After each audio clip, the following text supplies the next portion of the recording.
May 9th, 2015, Pueblo, Colorado. Here's my truck. Still got the body down there. No hail though.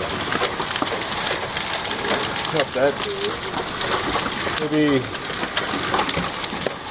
almost nipple size. And it's like I just started right on top of it. Sky. It's 40 on outside.